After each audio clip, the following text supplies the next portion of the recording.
Hi, good afternoon.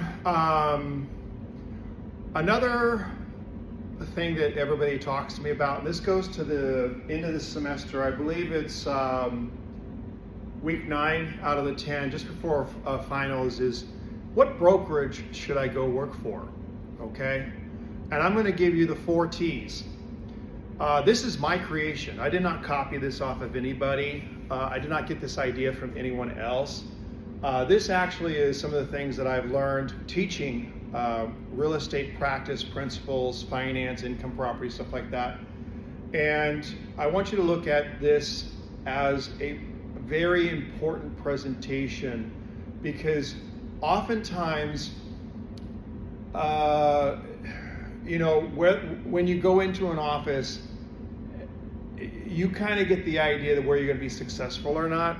And you need to walk into an office and understand, wow, I can work with these people. And here's the 4 T's, okay? Please pull out a piece of paper and write this down. This is not in the book, okay? All right, first and foremost, and you've heard me say this in other videos, God forbid, they better have some ass-kicking training. There is only so much that your practice principles and law and management, all those other real estate professors that you have can teach you. And the majority of what they are required to teach you, and I kind of go against the grain because I do a lot of like real live stuff that you need to know. But the thing about it is that there's only so much we can do in 3 classes, 4 classes, 5 classes, 6 classes if you're getting the real estate certificate. So you don't want to be out there on your own after you get your license, okay? The fact of the matter is that you have to go to a place that has training. And if they say there's a cost, God forbid, please pay for it. Don't be cheap.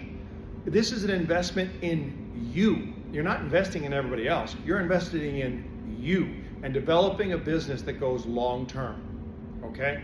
Today I'm in the process of buying a brokerage in Bellflower where the guy's been in the business for almost 70 years and he's done. And I'm going to buy his book of business.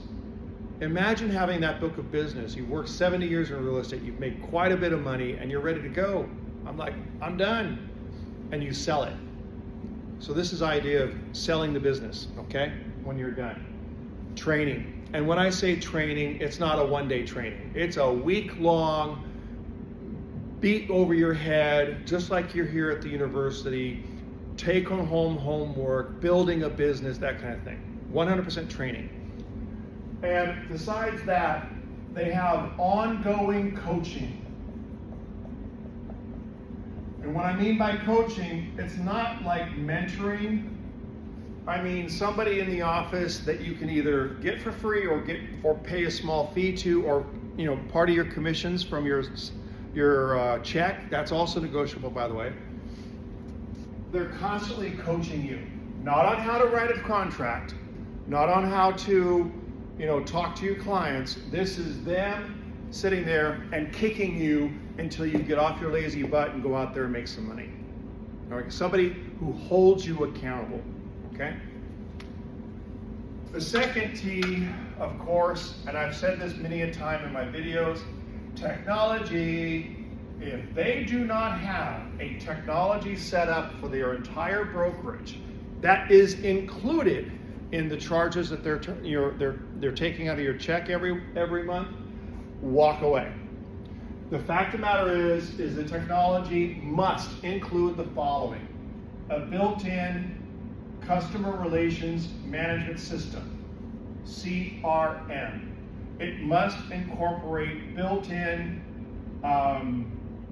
social media campaigns.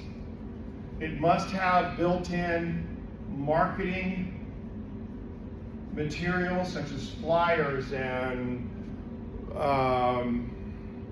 open house signs, business cards, all of those things, like even presentation material like a buyer presentation manual that you can just plug in your photo, put in some reviews, and it's ready to go, that you can hand to a buyer and say, this is me, or to a seller, this is me. And the other thing is they have to incorporate AI already. It's not something they're going to do in the future. Well, I don't know when, but we're thinking about it. No. AI is the future in real estate in terms of we now can use AI to describe a house in our MLS, to put on a flyer to describe the house on the flyer, on the postcard, stuff like that. The other thing on here too is mailers. The mailer system has to be built in where I can upload my database to the CRM DB database, and I can turn around and send a mailer to my database to all the addresses in the database directly from my laptop within 5 minutes. You're not farming it out. You're not hiring an outside company, okay? They have it built in, and whatever it is goes directly to the contracted publisher and printer that they have. You hear me? You're not out there looking for a printer. You're not out there looking for someone who's going to design all this stuff. This should all be built into the technology that is in your system at your office. If they don't have this stuff, you got to go pay someone to do this, and then somebody else to do that, and then somebody else to do this, and now you're broke. Okay? This should all be included in whatever the commission split that they give you, okay? Third T is the culture. Culture is extremely important in a real estate office. In a culture, are people there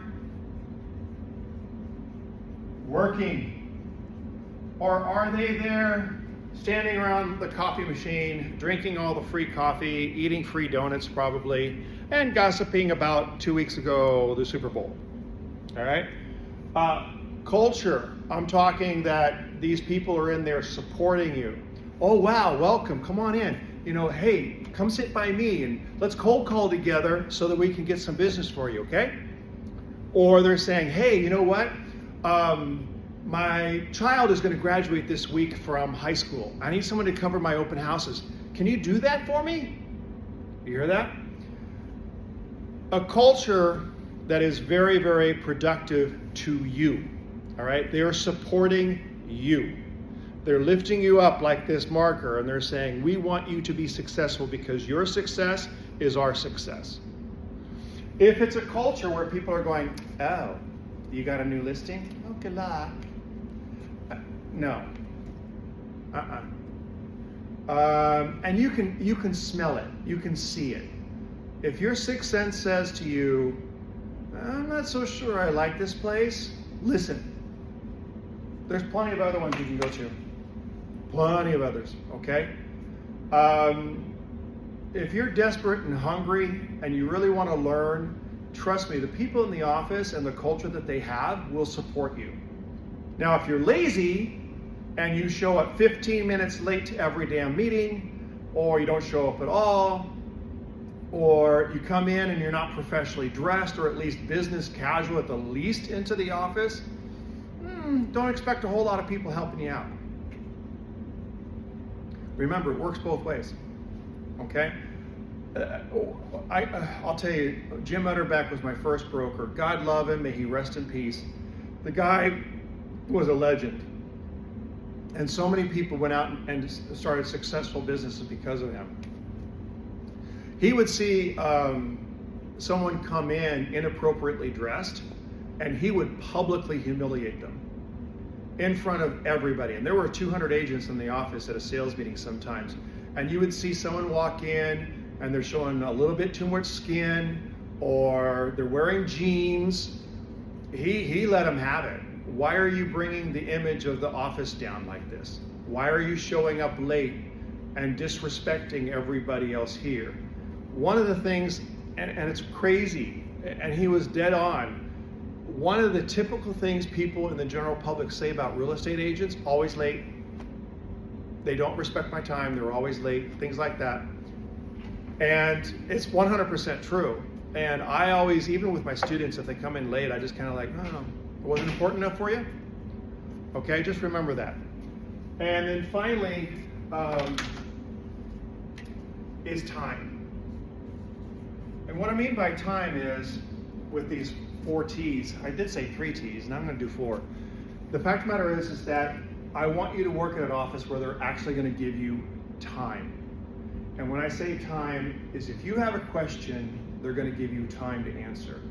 If you have a situation where you need some serious help to prevent getting into a legal aspect of real estate, which you don't wanna do, time.